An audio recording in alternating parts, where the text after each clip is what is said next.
warahmatullahi wabarakatuh. How are you student? Hope you are fine. Chapter 2 हम discuss कर रहे थे केमिकल कॉम्बिनेशन, जिसमें हम जो लास्ट प्रीवियस लेक्चर था उसमें हमने मासेस जो है वो कैलकुलेट करना सीखा था। Atomic mass, molecular mass, formula मास, मोलर मास और फिर जो है वो मोल हमने देखे किस तरह से कैलकुलेट किए जाते हैं। केमिस्ट्री में जो हम टर्म यूज़ करते हैं वो क्या है? सब्सटेंसेस। What are substances? क्या होते हैं सब्सटेंसेस? सब्सटेंसेस क्या हैं? एलिमेंट है हमारे पास या क्या हैं? कंपाउंड्स होते हैं। ठीक है, सब्सटेंसेस एलिमेंट के फॉर्म में हैं या कंपाउंड्स की फॉर्म में मौजूद हैं।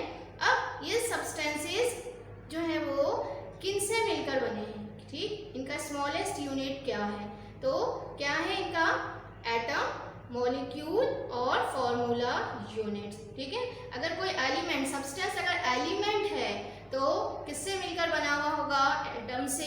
इसी तरह अगर सब्सटेंस कोई कंपाउंड है हमारे पास तो वो मॉलिक्यूल्स और फॉर्मूला यूनिट से जो है वो बना हुआ होगा। बहुत सारे मॉलिक्यूल और फॉर्मूला यूनिट्स होंगे जो क्या बना रहे होंगे? कंपाउंड्स की फॉर्मेशन कर रहे होंगे। ठीक है, अब मॉलिक्यूल का टर्म हम किसके लिए, अगर कंपाउंड कोवेलेंट हो तो उसके लिए हम क्या यूज करते हैं? मॉलिक्यूल।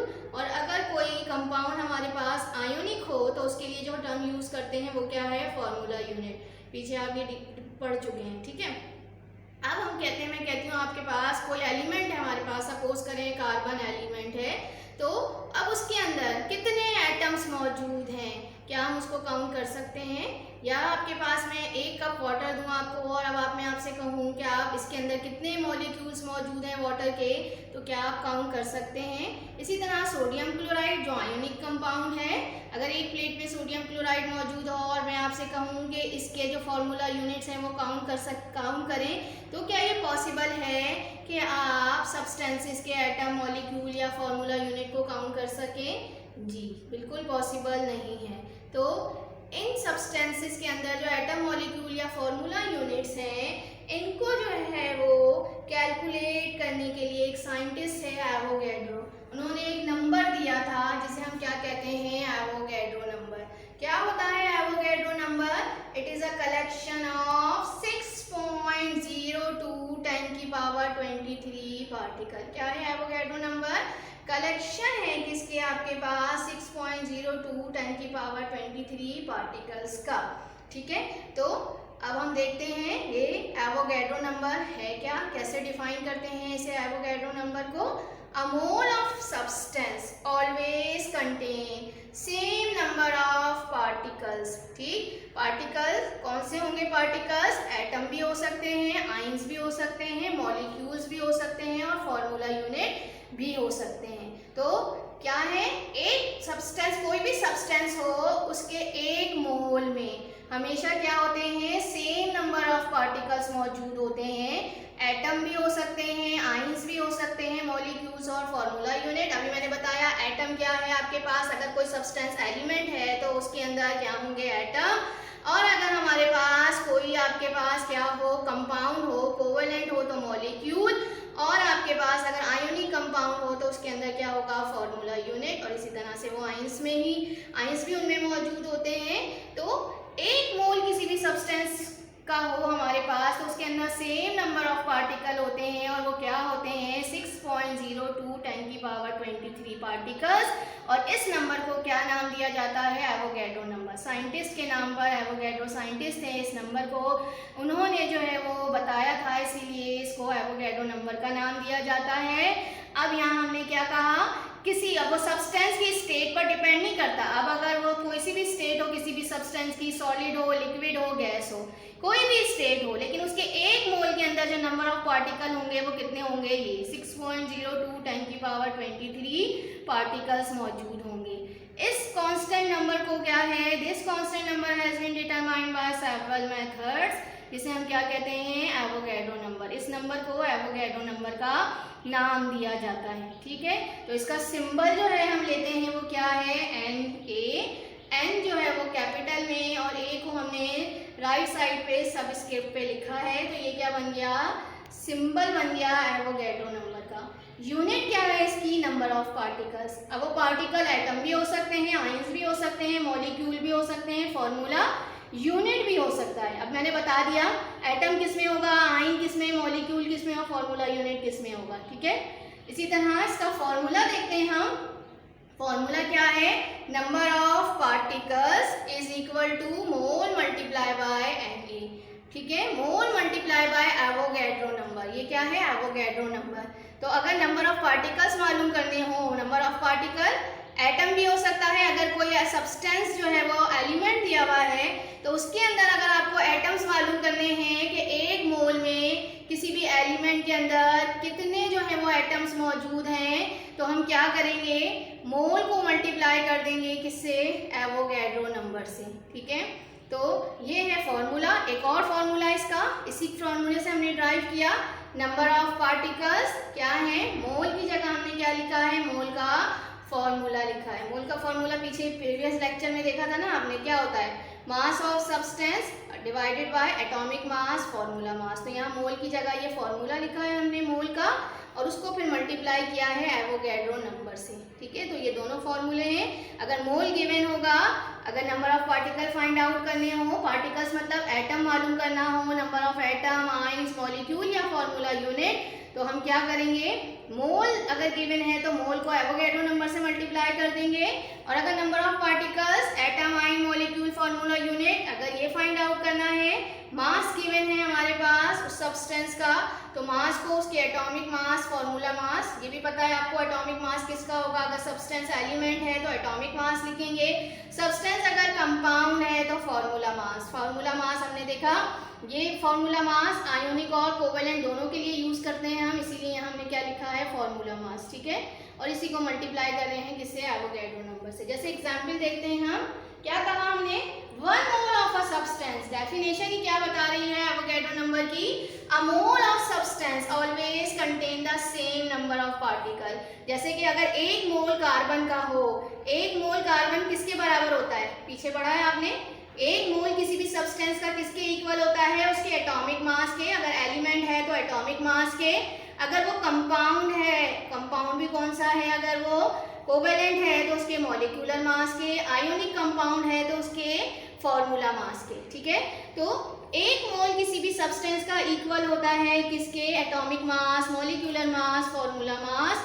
तो इस 1 मोल किसी भी सब्सटेंस के अंदर कितने नंबर ऑफ एटम्स, मॉलिक्यूल या आयंस होंगे, तो कितने होंगे, 1 मोल कार्बन के अंदर फिक्स हमने देख लिया, नंबर ऑफ पार्टिकल्स क्या होंगे आपके पास, सेम होंगे, और वो कितने होगा, ये 6.02 10 की पावर 23, चाहे वो सॉलिड हो, चाहे वो लिक्विड हो, या वो कोई गैस हो, कोई भी सब्सटेंस हो, इससे फर्क नहीं पड़ता, बस 1 मोल किसी भी सब्सटेंस का वो इक्वल होता है उसके atomic mass, molecular mass, formula मास के, और उसके अंदर जो नंबर ऑफ पार्टिकल्स हैं वो 6.02 10 की पावर 23।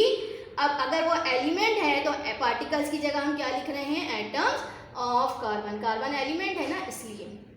इसी तरह 1 mole of water, 1 mole water का, यहाँ सब्सटेंस क्या दिया हुआ है, वाटर। वाटर कौन सा कंपाउंड है, कोवेलेंट कंपाउंड। ठीक है, इसकी किसके इक्वल होगा 1 मोल, इसके मॉलिक्यूलर मास के। कितना आता है मॉलिक्यूलर मास, 18 ग्राम आता है।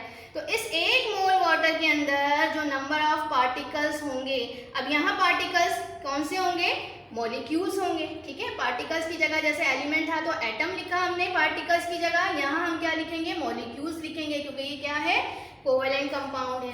तो इसके अंदर भी नंबर ऑफ मॉलिक्यूल्स कितने होंगे, 6.02 10 की पावर 23 मॉलिक्यूल्स ऑफ वाटर। तो 1 मोल वाटर के, 1 mole of water contain 6.02 into 10 की पावर 23 मॉलिक्यूल्स ऑफ वाटर। इसी तरह अगर 1 मोल किसका हो, NaCl का, NaCl क्या है, कंपाउंड है। कौन सा कंपाउंड होता है, ये आयोनिक कंपाउंड होता है। तो इस कंपाउंड के अंदर, आयोनिक कंपाउंड के अंदर भी 1 मोल है, तो कितने इसके अंदर पार्टिकल्स मौजूद होंगे, और पार्टिकल्स कौन से, अब यहाँ पार्टिकल्स की जगह हम क्या यूज करेंगे, फॉर्मूला यूनिट। ठीक है, पहले तो ये देखा हमने 1 मोल कितने के बराबर है, कितने ग्राम के, तो इसका जो फॉर्मूला मास आता है वो 58.5 ग्राम के बराबर हुआ। उसके अंदर नंबर ऑफ जो हमें क्या मिलते हैं, पार्टिकल्स, जो फॉर्मूला यूनिट जिसे हम शो करेंगे यहाँ पे, वो कितने हैं, 6.02 10 की पावर वही 23 फॉर्मूला यूनिट ऑफ NaCl। अब हमने कहा क्या हो, अगर कोई आयंस दिया हुआ हो, जैसे 1 मोल ऑफ सोडियम आयन। ठीक है, Na पर पॉजिटिव चार्ज आ गया तो ये क्या बन गया, सोडियम आयन। तो 1 मोल अगर सोडियम आयन है तो उसके अंदर कितने ग्राम मौजूद होंगे, इसका इसका जो एटॉमिक मास आता है वो 23 ग्राम है, उसके बराबर हुए। इसके अंदर जो आयंस होंगे, अब पार्टिकल्स यहाँ क्या है, आयंस की फॉर्म में है, वो भी कितने होंगे 6.02 10 की power 23 ions of sodium ion. ठीक, इसी तरह अगर 1 मोल ऑफ क्लोराइड आयन हो Cl नेगेटिव, तो इसका भी जो मास आता है वो कितना आता है 35.5 ग्राम। क्लोरीन का एटॉमिक मास है ये। इसके अंदर 1 मोल है तो उसके अंदर भी कितने होंगे, इसमें आयंस होंगे, ये आयंस है तो इसके अंदर आयंस होंगे क्लोराइड के, वो कितने हैं, वही 6.02 10 की पावर 23। ठीक, क्लियर हो गई ये बात कि हम सिर्फ किसकी बात कर रहे हैं, 1 मोल किसी भी सब्सटेंस का हो तो उसके अंदर जो नंबर ऑफ पार्टिकल्स किस फॉर्म में होंगे, एटम, आयन, मॉलिक्यूल और फॉर्मूला यूनिट के फॉर्म में मौजूद होंगे। और वो 1 मोल के अंदर हमेशा क्या होते हैं, सेम होते हैं किसी भी सब्सटेंस के। वो कितना होता है, वो नंबर क्या है, एवोगैड्रो नंबर उस नंबर को कहा जाता है, और वो क्या है 6.02 10 की पावर 23। ये जो है कहलाता है नंबर एवोगैड्रो नंबर। ठीक है, तो एग्जाम्पल से समझ में आ गया होगा। अब हम आते हैं इसके न्यूमेरिकल पे। न्यूमेरिकल क्या है, how many atoms are there in 5 moles of sulphur. Sulphur क्या है, एलिमेंट है। ठीक है, सल्फर क्या है, यहाँ पे एलिमेंट है। तो एलिमेंट है तो इसके अंदर क्या होंगे, एटम्स होंगे। ठीक है, जो पार्टिकल्स की जगह वर्ड यूज होगा वो क्या होगा, एटम्स। तो यहाँ दिया हुआ भी है हाउ मेनी एटम्स, यानी पार्टिकल्स फाइंड आउट करने हैं, लेकिन वो पार्टिकल्स क्या होंगे, एटम होंगे, क्योंकि ये क्या है, सल्फर एलिमेंट है। तो वही गिवन डाटा बनाएंगे हम। डाटा में पहला गिवन है, क्या गिवन है, क्या दिया हुआ है, 5 मोल्स ऑफ सल्फर। तो मोल्स ऑफ सल्फर गिवन है वो कितना है, 5 मोल। Na क्या है, हमें पता है, एवोगैड्रो नंबर 6.02 10 की पावर 23 एटम्स। यहाँ एटम क्यों लिखा बता दिया मैंने, क्योंकि ये क्या है, एलिमेंट। अब 1 मोल के अंदर कितने होते हैं, 6.02 10 की पावर 23, ये तो 1 मोल के अंदर होते हैं। 5 मोल के अंदर कितने होंगे, तो फॉर्मूला लगाएंगे। रिक्वायर्ड पहले देख लेते हैं, रिक्वायर्ड क्या मालूम करना है, हाउ मेनी एटम्स, क्या मालूम करना है, number of atom in 5 moles of sulphur. Formula देखा हमने, 2 फॉर्मूले हैं इसके। क्या फॉर्मूला है, number of particle is equal to mole multiply by Na। एक तो ये वाला है, एक कौन सा है, number of particle is equal to mole की जगह मोल का formula, mass of substance upon atomic mass, formula mass multiply by वही एवोगैड्रो नंबर। कौन सा फॉर्मूला लगेगा, कौन सा लगेगा जी, ये वाला, क्योंकि मोल गिवन है तो हम यहाँ ये फॉर्मूला लगाएंगे। क्या फॉर्मूला है, नंबर ऑफ, फॉर्मूला क्या है, number of particle is equal to mole multiply by Avogadro number. ठीक, अब यहाँ पार्टिकल्स की जगह में क्या लिख रही हूँ, नंबर ऑफ एटम्स। ठीक है, जो भी सब्सटेंस होगा पार्टिकल उसी हिसाब से लगाएंगे। अगर एलिमेंट है तो यहाँ एटम लिखेंगे, कंपाउंड मौजूद होगा तो कंपाउंड में भी कौन सा है हमें पता होना चाहिए, कोवेलेंट है या आयोनिक है। अगर कोवेलेंट होगा तो नंबर ऑफ मॉलिक्यूल, अगर आयोनिक होगा तो क्या लगाएंगे यहाँ, फॉर्मूला यूनिट। ठीक, क्या फॉर्मूला हो गया, कैलकुलेशन कर रहे हैं, नंबर ऑफ पार्टिकल की जगह नंबर ऑफ एटम लिख दिया, mole multiply by Avogadro number. ठीक है, number of atom is equal to mole कितना दिया हुआ था, 5 मोल, तो हमने यहाँ 5 लिख दिया। एवोगैड्रो नंबर कितना होता है, 6.02 10 की पावर 23। कैलकुलेट करें इसे, number of atom is equal to, ये दोनों मल्टीप्लाई होंगे। ठीक है, पावर को इससे मल्टीप्लाई नहीं करेंगे, ये दोनों नंबर यानी 5 मल्टीप्लाई बाय 6.02 मल्टीप्लाई करेंगे तो क्या आंसर आता है 30.1 10 की पावर 23 ऐसे ही मौजूद रहेगा। और क्या लिख देंगे हम इसके साथ, एटम। ये एटम फाइंड आउट किए हमने 5 मोल्स ऑफ सल्फर में, कितने एटम होंगे 5 मोल में, 30.1 10 की पावर 23। 1 मोल में 6.02 10 की पावर 23 होते हैं, 5 मोल में क्या होंगे, 6.02 को 5 से मल्टीप्लाई कर दें तो क्या आंसर आ गया 30.1 इंटू 10 की पावर 23 एटम। रिजल्ट लिखेंगे, 5 मोल ऑफ सल्फर कंटेन कितना है, क्या रिजल्ट आ गया 30.1 इंटू 10 की पावर 23 एटम्स। ठीक, आ गया। नेक्स्ट न्यूमेरिकल देखते हैं, calculate the number of atom in 9 gram of aluminium. चलिए देखें क्या करना है, यहाँ पे भी फाइंड आउट क्या करना है, नंबर ऑफ एटम। क्यों लिखा है नंबर ऑफ एटम, पार्टिकल्स की जगह यूज कर रहे हैं एटम, क्यों, क्योंकि एल्यूमिनियम भी क्या है, एलिमेंट है। ठीक है, अभी मैंने बता दिया, अगर एलिमेंट होगा तो उसके अंदर क्या गिवन होंगे या क्या फाइंड आउट करना होगा, नंबर ऑफ एटम्स करने होंगे। ठीक है, तो ये एल्यूमिनियम है। चलें गिवन देख लेते हैं क्या गिवन है। अब देखें यहाँ पे क्या गिवन है, 9 gram of aluminium. Number of atom find out करने हैं किसके अंदर, 9 ग्राम ऑफ एल्युमिनियम। तो ये 9 ग्राम क्या दिया हुआ है, मास दिया हुआ है। ग्राम मैंने बताया था यूनिट होती है, तो वो क्या होता है, मास होता है। तो यहाँ हमें क्या दिया हुआ है, मास ऑफ एल्युमिनियम। तो ये गिवन क्या हो गया, मास ऑफ एल्युमिनियम कितना हो गया, 9 ग्राम। तो मास गिवन है।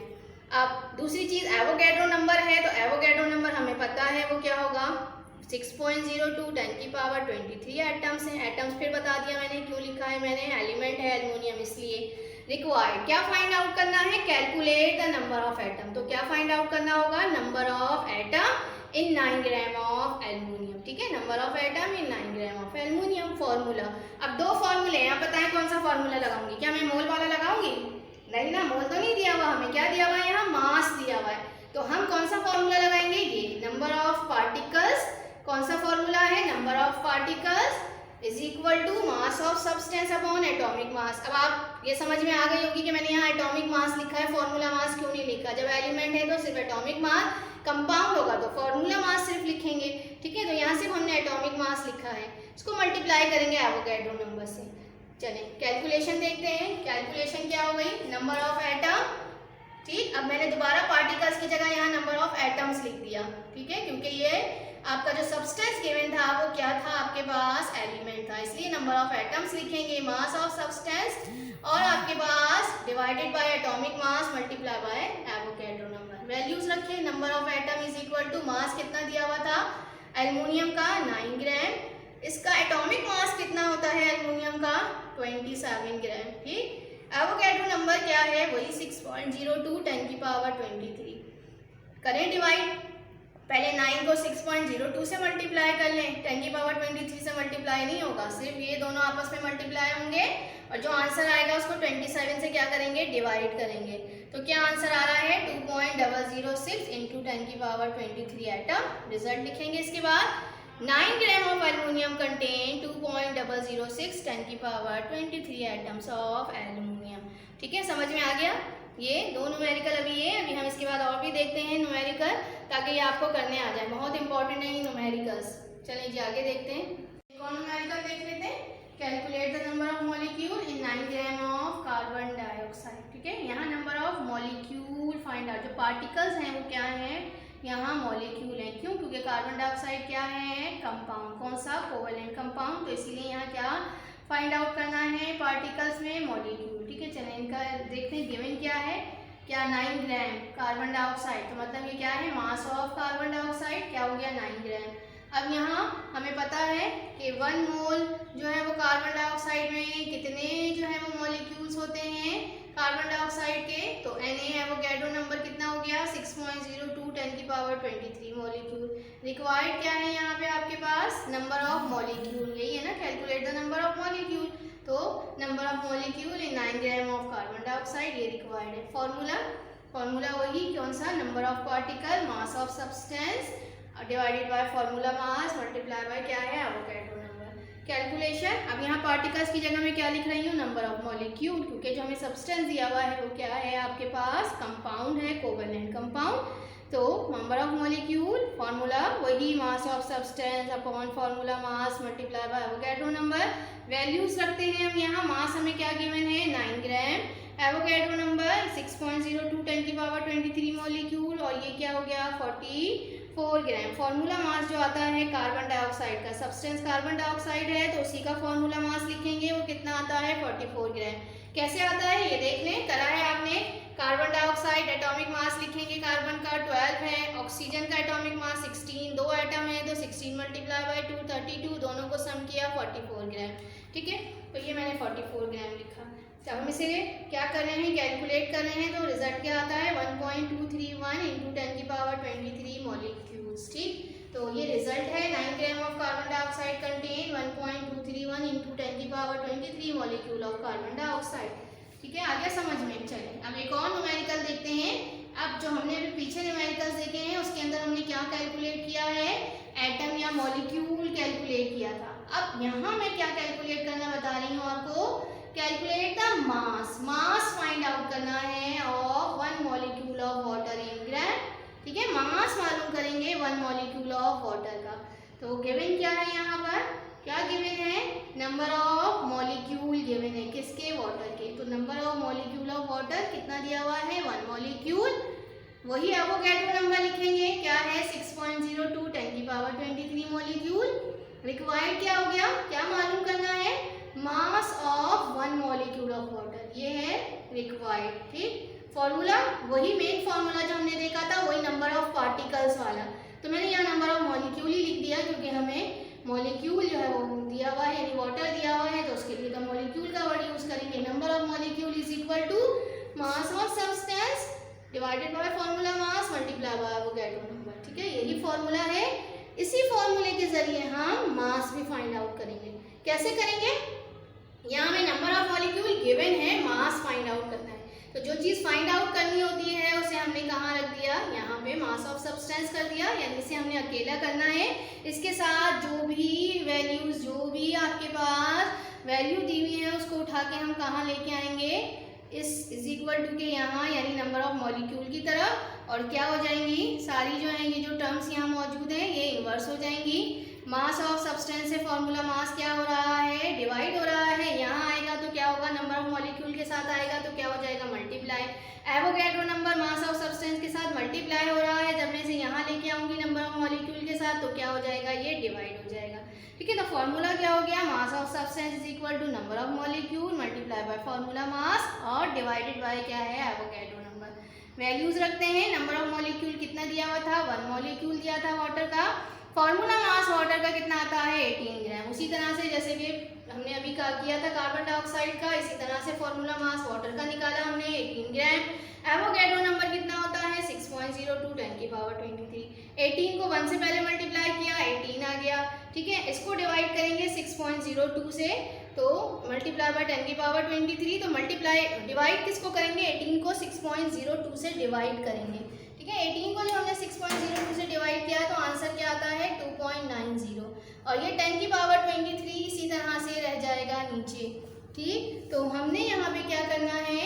क्या है? 10⁻23 अपॉन में तो नहीं लिख सकते, इसको हम कहाँ लेके आएंगे? ऊपर। किसके साथ? 2.90 के साथ। जब इसे ऊपर लेके आएंगे तो ये प्लस हो रहा था, 10⁻23 पावर प्लस में थी, जब ये ऊपर जाएगी तो क्या हो जाएगी? माइनस में हो जाएगी।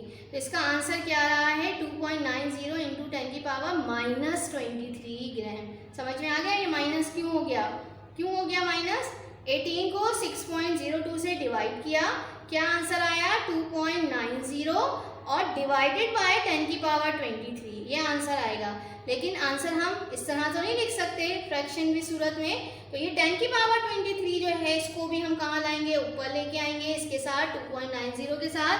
जब ऊपर लाएंगे तो क्या हो जाएगी? ये पावर प्लस में थी, ऊपर आएगी तो क्या हो जाएगी? माइनस में हो जाएगी। ठीक है, तो ये है आपका मास। क्या है ये? रिजल्ट क्या लिखेंगे? Mass of 1 molecule of water कितना निकाला हमने? 2.90 10⁻23 ग्राम। ठीक, समझ में आ गया? अब जो है ये एक मैंने करवा दिया मास कैलकुलेट करना, बाकी मैं आपको होमवर्क में दे रही हूँ, तो इसको इसी तरह से जैसे मैंने करवाया है ऐसे ही सॉल्व करेंगे। ठीक है, वो ज़रूर ट्राई कीजिएगा, जब तक करेंगे नहीं करना नहीं आएगा आपको। तो होमवर्क नोट कर लीजिए। Do question number 3। Question number 3 जो हम कर रहे हैं उसका कौन सा पार्ट करना है आपको? 12 और 14 से लेकर 17 तक। ठीक है, 12 करेंगे, फिर 14 और 14 से 17 तक का करना है आपको, और लर्न करना है। ये न्यूमेरिकल्स हैं एवोगैड्रो नंबर के, जो अभी मैं करवा रही थी, इसी के जो है वो और मजीद दिए हुए न्यूमेरिकल, वो आपको सॉल्व करने हैं रजिस्टर में, और लर्न करना है एवोगैड्रो नंबर, याद भी करना है और जाहिर है लिखना भी है इसी को रजिस्टर में। चलें जी, बुक में देख लेते हैं कहाँ मौजूद है ये होमवर्क आपका। पेज नंबर 38 पे क्वेश्चन नंबर 3 है। ठीक है, इसका जो है वो आपको कौन सा पार्ट करना है? 12। ये रहा, how many atoms are there in 5 moles of sulphur, ये मैंने करवाया है बोर्ड पे, तो ये भी करना है आपको। उसके बाद 12 के बाद 14 है, 15 है, 16 और 17। ठीक है, what is the mass in gram of 1 × 10⁻20 atoms of Na। ये नंबर ऑफ एटम्स दिए हुए सोडियम के, मास फाइंड आउट करना है। ठीक है, ट्राई कीजिएगा करने की, इंशाल्लाह कर लेंगे आप लोग। चलें जी, ओके जी, अल्लाह हाफिज़।